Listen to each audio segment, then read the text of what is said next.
welcome to World Connect, your journey across continents. Last 1 week saw the acrimony of the US presidential election making its way even into jokes cracked by Hillary Clinton and Donald Trump. What's more, Trump has threatened a legal challenge if he is defeated. The fighting is getting more intense by the day in Iraq. The Philippines president dropped a bomb with his separation from the US remark, and the European Space Agency scientists' worst fears may come true after evidence surfaces that its Mars lander may have crashed on impact. We will tell you about all that and more in this brand new edition of World Connect. Let's get moving with the focus of the show.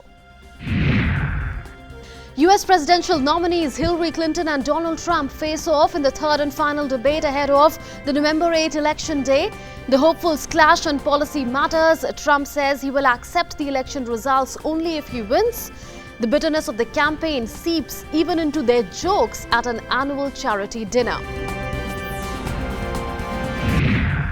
Philippines President Rodrigo Duterte stumps the US with his announcement in China that Philippines is separating from the US. US demands an explanation. Philippines officials go into damage control mode. Islamic State mounts counterattack in northern Iraq, killing several people in and around the city of Kirkuk after Iraqi and Kurdish forces advanced towards Mosul in their operation against Daesh. UN warns of ISIS using human shields in Mosul. Images from NASA's reconnaissance orbiter suggest that European Space Agency's Mars lander may have exploded on impact. Images show a large, fuzzy, dark patch that scientists think was caused by huge plumes of dust thrown up in a high-speed crash.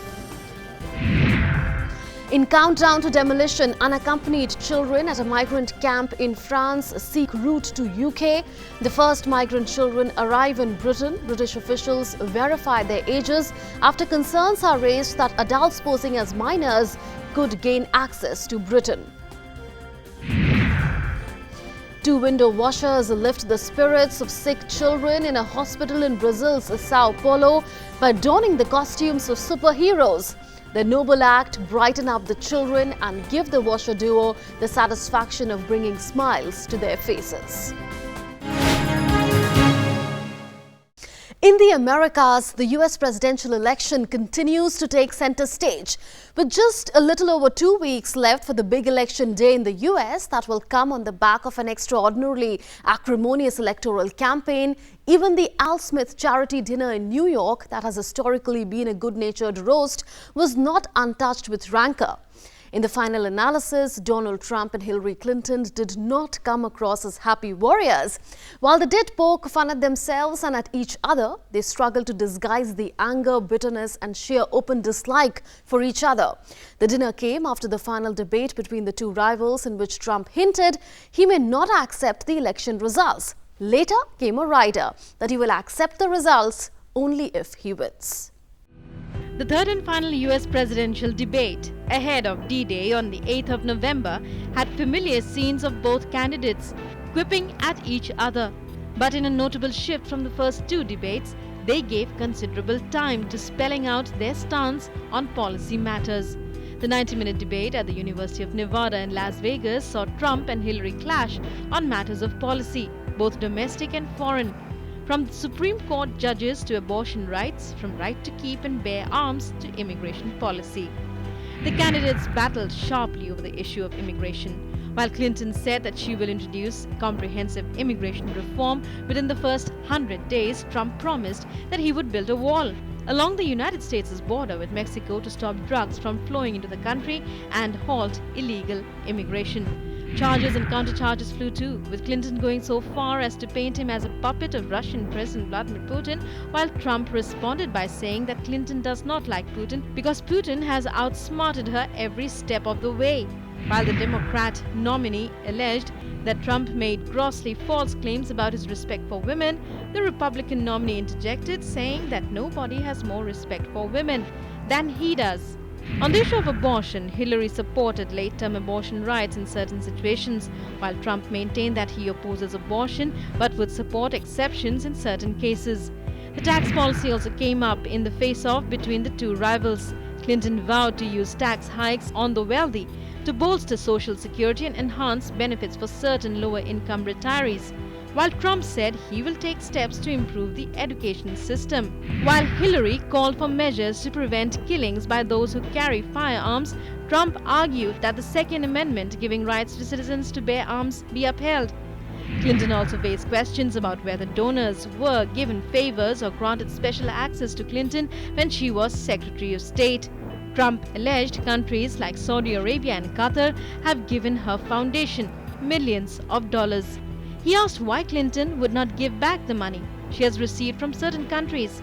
She responded by saying that her foundation has the highest rating from the watchdogs that follow foundations. Soon came the standout remark of the final debate from Donald Trump, his refusal to commit to accepting the results of the election. When moderator Chris Wallace reminded him that peaceful transfer of power was one of the prides of the country, Trump said he will keep the suspense. A CNN ORC poll of debate watchers said Clinton topped Trump by 13 points, a clear win, while 52% said Hillary was better, 39% were with Trump. Later, Trump added a caveat to the suspense. To cheers at a rally in Ohio, he said he will accept election results if he wins, even as he dangled the threat of a legal challenge in the event of what he called a questionable result. Historically, the dinner has been a good-natured roast, but this one was different, with Trump and Hillary trading jabs, and Trump saying Hillary hates Catholics. With Trump trailing in opinion polls, the focus ahead of the November 8th vote is shifting to the US Congress and whether Republicans will keep their narrow majority in the Senate or even their larger advantage in the House of Representatives. While the White House will soon have a new occupant, the political turmoil in Brazil has only gotten thicker. Eduardo Cunha, former leader of the lower house of Congress who led the drive to impeach ex-President Dilma Rousseff, has been arrested on corruption charges. Cunha, who was detained in capital Brasilia, has been caught in the sprawling kickback probe of state-run oil company Petrobras. He is accused of taking a $5 million bribe related to contracts for 2 drill ships built for the company. Cunha began the process of impeaching Rousseff in December when he was the Speaker of the lower house of Congress. The process led to a vote to remove her from office in August. 2 weeks later, Cunha was removed from his position as Speaker of the House by a vote of 450 to 10. Is Asia seeing a dramatic realignment? Philippines President Rodrigo Duterte has kicked up a storm in US-Philippines ties. His announcement in China of a separation between Philippines and the US has left the US wondering how and why. Who would have imagined that Rodrigo would dump the US for its one-time rival China, especially months after a tribunal in The Hague ruled in its favor in the territorial dispute between Philippines and China over the South China Sea? Filipino President Rodrigo Duterte was at it again. Often in news for his fiery remarks, Duterte came up with another one announcing his country's separation with United States. Duterte made the stinging remarks in China, where he and his Chinese counterpart Xi Jinping agreed on full improvement of ties. America has lost me, and will I realign myself in your ideological flow, and maybe I will also go to Russia to talk to Putin and tell him that there are 3 of us against the world: China, Philippines, and Russia. It's the only way. Duterte's efforts to engage China months after a tribunal ruling in The Hague over South China Sea disputes in favor of the Philippines marks a reversal in foreign policy since the 71-year-old former mayor took office in June 30th. The Philippines is a key U.S. ally in the region, and Washington supported former President Benigno Aquino's efforts to gain international recognition for Manila's claims to South China Sea territory illegally occupied by China. Rattled by Duterte's remarks, Washington said it will seek an explanation from the Philippines. It isn't just the United States who is baffled by this rhetoric. We have heard from many of our friends and partners in the region who are likewise confused about where this is going. We are going to be seeking an explanation of exactly what the president meant when he talked about separation from the U.S. It's not clear to us exactly what that means. in all its ramifications. China reacted on Duterte's comments, saying countries should not resort to win-lose mentalities. As far as China is concerned, we think that at present, in international relations, we should not have Cold War thinking. It's either you or me, you win, I lose. That kind of zero-sum game. Many in Philippines reacted with shock. There are millions in Philippines working with call centers servicing the US-American companies, have invested billions in Philippines, and any bitterness in US-Philippines ties may have an adverse impact on Filipino economy and employment seen there. However, Duterte administration understands this very well. Soon after the rhetoric, Philippines officials went into a damage control exercise with Trade Minister Ramon Lopez, saying trade and investment with the US would not be stopped. He added that the statement meant there would be less dependence on United States only. The US may have been dealt a setback there, but in Iraq, the US-led coalition is making gains. Iraqi forces have gained significantly in Mosul following days of intense fighting with Islamic State terrorists. Iraqi Prime Minister has said the offensive to seize back Mosul from Islamic State is going faster than planned. Iraqi army have already captured the village of Bartella, which lies around 27 kilometers from Mosul. Bartella is considered a key line of defense against the advance of troops towards Mosul. They also won control of key villages in south of Mosul. Iraqi and Kurdish forces are involved in a new military operation to clear villages on the city's outskirts.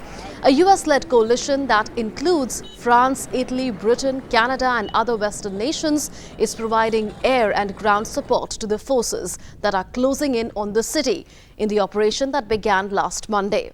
Mosul is the last big stronghold held by the Islamic State in Iraq and around 5 times the size of any other city the group has held. The push to capture it is expected to become the biggest battle fought in Iraq since the 2003 US-led invasion. United Nations has said that the Islamic State has captured hundreds of families and are using them as human shields. Meanwhile, rattled at the losses in Mosul, Islamic State launched a major attack on Kirkuk city, targeting several police buildings and a power station on Friday, killing many and wounding many others. Kirkuk is located east of Hawija, a pocket still under the control of the Islamic State that lies between Baghdad and Mosul. Government and Kurdish forces launched an offensive to hunt down the Islamic State fighters. Hundreds of flights, ferries and buses were delayed or even cancelled in Hong Kong as Typhoon Haima made landfall in Shanwei, city of South China's Guangdong province on Friday. The typhoon, when hitting the Philippines, had already killed at least 12 people and inundated vast tracts of rice and corn fields. Airports in Guangdong cancelled flights due to the storm. The railway authorities in a number of cities also cancelled or suspended train services. Haima is the second storm to strike China in a week after Typhoon Sarika, which landed in the southern province of Hainan on Tuesday morning. Residents in the northern Philippines were grappling with the trail of destruction that Typhoon Haima left behind. Residents in northern provinces are now back to their ravaged homes and putting together the pieces. Australian Prime Minister Malcolm Turnbull has said that his government will not reverse a ban on the Adler A110 lever-action shotgun, banned since 2015 and capable of rapidly firing 8 rounds before being reloaded. A proposed weakening of Australia's gun legislation has split the country's ruling government and threatens to fuel further political turbulence in a country that has seen 5 prime ministers in the last 10 years. Turnbull's stance, however, has stoked anger from several Australian members of parliament who have said they agreed on a deal with previous Prime Minister Tony Abbott for weakening of restrictions governing imports of the Adler shotgun. Abbott has denied any knowledge of such a deal, while Turnbull said his predecessor was aware of the agreement. Europe's tryst with migrants keeps getting stronger. What started as a humanitarian gesture is now facing concerns over age. The first migrant children have arrived in Britain from the jungle camp in France as a fast-track system was launched to move the youngsters from the camp before it is demolished later this year. They are the first of several children who are expected to make the same journey, and some of them have relatives living in Britain. However, concerns have been raised in Britain over the ages of the migrant children. so that adults posing as minors don't gain access to Britain. British officials are working on verifying their ages. Scores of migrant children from French port of Calais Camp Jungle have been transported to the UK as the British government started to act on its commitment to take in unaccompanied migrant children before the camp is destroyed. The migrants staying at the camp belong to the Middle East and Africa, and they live in very difficult conditions. A French court recently upheld the decision to close the migrant camp, which houses 10,000 people whose fate now remains uncertain. Rights agencies say the people are likely to return even after the dismantling of the camp that is expected to take place at the end of the year. The fate of the children in the camp has been a political problem for the British government. The French and the British Interior Ministers Bernard Cazeneuve and Amber Rudd agreed in talks on the 10th of October to speed up the process of moving the children eligible to go to Britain out of the jungle. The number of children to be transported to Britain is still not announced. For the teens who got this opportunity of going to the UK, it is a dream come true. Some of them have their families in the UK and are glad that seeing their loved ones once again is a possibility. The Red Cross estimates that 1,000 unaccompanied children are living in the jungle, of whom 178 have been identified as having family ties in Britain. I'm very happy and I want to join my brothers in UK. It's an easy way to join with his family, like sister, brother, aunt and uncle like this. It's very easy. I appreciate this program. The idea is to give shelter to alone children from the Calais camp who find themselves in difficult and vulnerable situations, who are under pressure from people trafficking. So put them in a safe place as quickly as possible, and particularly in Great Britain. The act of humanity has now come under scrutiny as reports surfaced about the kids' ages. The Home Office said the children are aged between 14 and 18. Some others have raised questions on their ages, saying the teen immigrants look older. David Davis, Britain's Brexit secretary, called for dental checks to verify the ages of those arriving. Those children may find a new home, but this European Mars lander could not reach its intended home. The latest observations from NASA's Reconnaissance orbiter suggest that European Space Agency's Mars lander may have exploded on impact. Images show a large fuzzy dark patch that scientists think was caused by huge plumes of dust thrown up in a high-speed crash. The images confirm what most European Space Agency scientists were already resigned to, that what was supposed to be a historic scientific mission on Mars for Europe had been scuppered at the last moment. European Space Agency scientists cheered and celebrated the successful flight of an orbiter around Mars aimed at searching for signs of life. But the celebration did not last long and soon left researchers confused and puzzled, as the lander touched down but failed to send signs of life to its mothership. It was expected to be the first European spacecraft to dig out new discoveries on the Red Planet, but Schiaparelli lander might have met its end in a destructive high-speed collision at the planet's surface. Scientists said though the descent on Mars was successful, the transmission stopped around 50 seconds before touchdown. The data received from the lander showed that the first 5 minutes of the descent went flawless. The craft entered the atmosphere at around 21,000 kilometers per hour. Its heat shield worked effectively, and it deployed its parachute to slow it from supersonic speeds to around 240 kilometers per hour. But its thrusters, also used to slow down the lander, appeared to have fired for only a few seconds, much shorter than expected, and the transmission stopped around 50 seconds before the planned touchdown on Mars. The sudden radio silence could indicate that the craft had smashed into the surface at high speed. If the collision happened at high speed, Schiaparelli may have ended up in a squashed mess. The disc-shaped 577 kg Schiaparelli represents only the second European attempt to land a craft on Mars. Britain's Beagle 2 was sent down by the Mars Express spacecraft in 2003, but never made contact after failing to deploy its solar panels on landing. It remains to be seen how the failed landing will affect plans of ESA's six-wheeled rover, slated to be launched in 2020, for which Schiaparelli was always intended as a technology demonstrator. What will concern commentators more is that the budget for the upcoming rover is not yet secure. ESA officials may find themselves having to work harder to explain to member states why the extra investment remains worthwhile. A long-pending trade deal between European Union and Canada neared collapse as a Belgian region rejected new amendments to the proposed deal.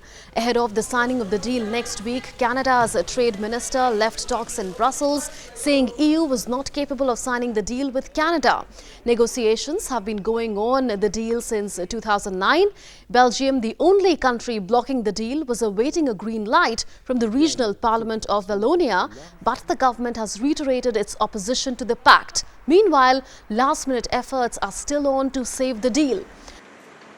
And here are some more stories that are catching attention elsewhere.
If you've been admitted to a hospital as a child, you can relate to this one.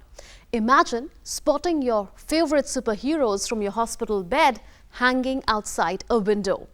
Two window washers are lifting the spirits of sick children in a Brazilian hospital by donning the costumes of Batman and Flash. This brightens up the children and gives the washer duo the satisfaction of bringing smiles to their faces. Children of Brazil's Sao Paulo hospital had a reason to cheer as their favorite superheroes came to visit them. Two window washers donned the costumes of crime fighters to brighten up the sick children. Aí ela ficou meio assim, já se animou. She was happy and got up to look, and that was very good. When they are sick, they are a little down, quiet, so this helps them to have fun. Quietinhos, e isso ajuda eles se animarem mesmo. Dressed as Batman and Flash, the two window washers add more meaning to their monotonous work to lift the spirits of the little kids. It's all in a day's work for the men as they brighten the day of the sick children. When I get home, I hug my daughter and I feel stronger, freer, calmer, more peaceful, and I feel like I can pass this peace on to these children. And at the same time, I feel peace because a hug from a child is always special.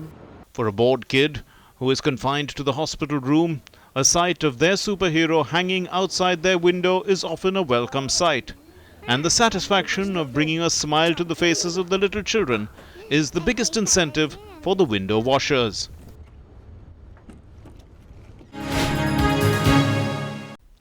What a way to touch lives. And this one's for Africa. If you are a Cameroonian, you would know what the country's traditional handicrafts that show not only artistic talent but also cultural identities mean. The Cameroonian artisans call it beauty and creativity. Beautiful they are, but what's noteworthy is that these handicrafts are not just objects of beauty. They have a special purpose and occupy a distinct space in the lives of Cameroonians. Rich in culture and traditional crafts, Cameroon artisans have a beautiful collection rich in color and detailed designs. The artisans deftly work on the materials to create each item with intricacy and come up with an ensemble with much significance. Through these works of art, the artists reflect the rich culture and heritage of the African country. Beauty. I will just use beauty because that's how I feel each time I get in here. I'll just say beauty, just come and you see beauty. Beauty and creativity, because there are some things you find here you won't even believe a human being could use just their hands and come out with. The handicrafts are used by many as decorations, practical items, and some are made specially for ceremonies with a social purpose. Each product has its own significance. For example, the handmade country bags carry kola nuts which are handed out in friendship, and drums symbolize communication. The jewelry too are unique, beautifully carved out and speak of the culture. Even as some of them combine modern materials and methods of making crafts, the ancient flavor still remains. There are a group of artisans who make the tongo or the local formal dress. It is necessary to wear this tongo when visiting royalty. Cameroonians take pride in their artistic talent and the elegant and aesthetic designs of their handiwork. That's art in the lap of culture. This brings us to the end of this edition of World Connect. Do remember to share your feedback with us on the show. You can write to us on our email ID, which is worldconnect@ddnews@gmail.com. You can also log on to our Facebook page and tweet to us on @WorldConnectDD. Before we leave, have a look at the colorful visuals of a festival that took place in Denmark to celebrate trolls in Næstved region, where people dressed up as trolls and their stories were told through dance, fire shows and light installations. Goodbye from the entire team of World Connect. Thanks for watching.